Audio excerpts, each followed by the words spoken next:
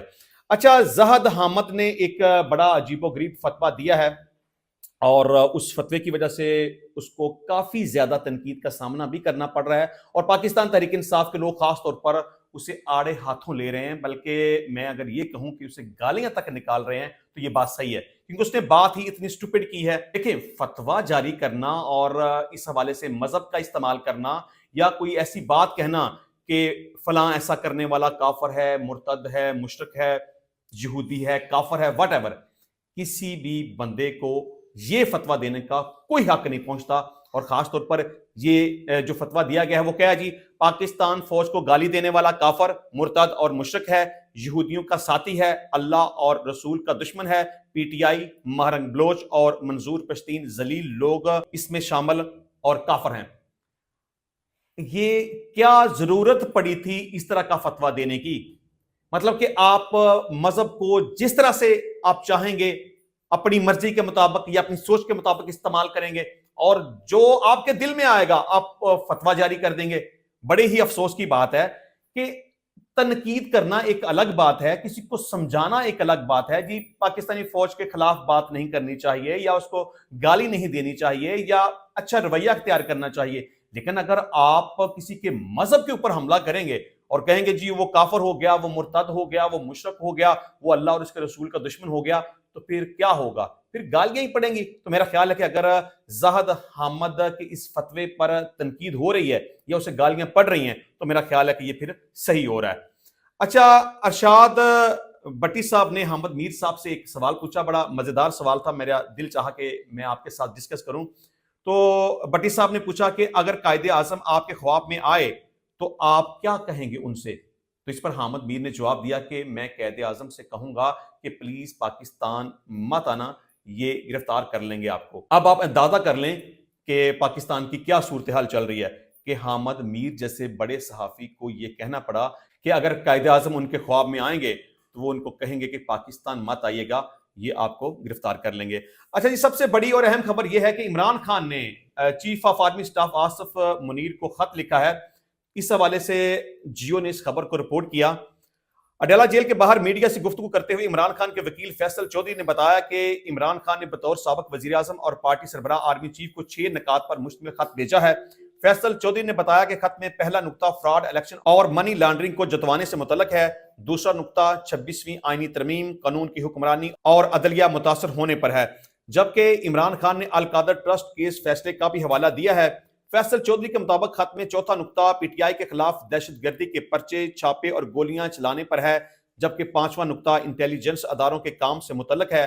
انہوں نے بتایا کہ عمران خان نے دہشت گردی کے خلاف جنگ میں فوج سے اظہار یکجہتی کرتے ہوئے خط میں کہا کہ فوج روزانہ قربانیاں دے رہی ہے، پوری قوم فوج کے ساتھ کھڑی رہے۔ فیصل چودھری کے مطابق عمران خان نے خط میں کہا کہ سوشل میڈیا پر کریک ڈاؤن کرنے کے لیے پیکا قانون لایا گیا، پیکا قانون کو کرمنلائز کیا گیا، تنقید کا گلا گھونٹا گیا، صحافیوں کو دھمکیاں دینے سے سارا نزلہ فوج پر گر رہا ہے، ملک کی معیشت گھٹنوں پر ہے، حکومت نے روپے کی قدر روک کر معیشت کو متاثر کیا ہے۔ انہوں نے مزید بتایا کہ عمران خان نے خط میں سرمایہ کاری سب سے کم ہونے، انٹرنیٹ بند، جوڈیشل کمیشن بنانے اور پالیسیاں تبدیل کرنے کی درخواست بھی کی ہے۔